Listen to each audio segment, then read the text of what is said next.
Hello hello. പൊന്നോയ്. എന്തോയ്? എൻ്റെ പൊന്നെ, അങ്ങനെ വിളിക്കുമ്പോൾ വിളി കേൾക്കുന്നുണ്ട്, എന്ത് രസാന്നറിയോ. വിളിച്ച് കേൾക്കുന്ന ആൾക്കാരൊക്കെ. എന്താ പരിപാടി? ഞാനോ? ഞാൻ കിടക്കുന്നു. ഒറ്റയ്ക്കാണോ? ഒറ്റയ്ക്ക്. പിന്നെ എന്തിനാ മുത്തേ ഈ ഏട്ടൻ ഇങ്ങനെ കഷ്ടപ്പെട്ട് ഇവിടെ നിൽക്കുന്നത്? ഒന്ന് വിളിച്ചൂടെ നിനക്ക്?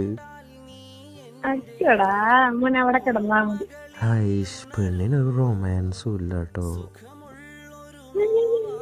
എനിക്ക് സ്നേഹം ബന്ധത്തിൻ്റെ വില ഒന്നും അറിയില്ല, അതാണ് ഈ സംഭവം.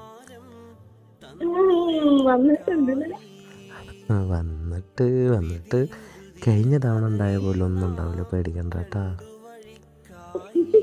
പക്ഷെ വേറൊരു കാര്യമുണ്ട്, ഞാൻ ചെയ്യുന്ന 2-3 കാര്യം വേറെ ഉണ്ട് കേട്ടാ. അതറിയൂല. എന്നിട്ട് എനിക്ക് ഇഷ്ടമല്ലെങ്കിൽ ഞാൻ ചെയ്യുന്നില്ല. എന്നാലും ഞാൻ കുറച്ച് പറഞ്ഞു തരട്ടെ എനിക്ക്. പയ്യെ എൻ്റെ അടുത്തോട്ട് ഇങ്ങോട്ട് വന്നിട്ട് കഴുത്തിനോട് ഇങ്ങനെ ചേർത്ത് പിടിച്ചിട്ട്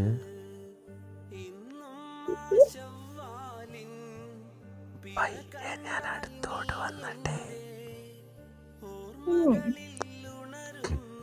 പിടിച്ചിട്ടേ ചുണ്ടോട് ഇങ്ങനെ ചേർത്ത് പിടിച്ചിട്ട്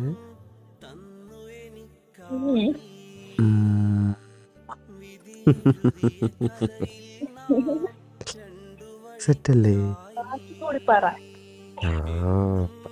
പെണ്ണിന് മൂടായിക്കണപ്പോ അല്ലേ?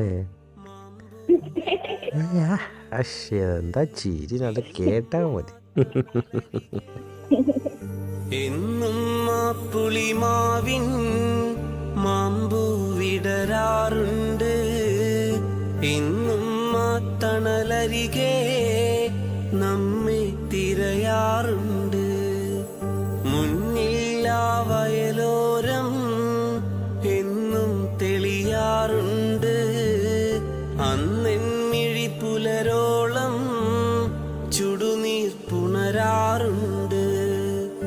ഇന്നും ആശവ്വാലിൻ പിറ കണ്ടാൽ നീ എൻ്റെ ഓർമ്മകളിൽ ഉണരുന്നു. സുഖമുള്ളൊരു നോവായി നീ കളിച്ചിരിയുടെ കൗമാരം തന്നു എനിക്കായി. വിധിയെഴുതിയ കഥയിൽ നാം 2 വഴിക്കായി.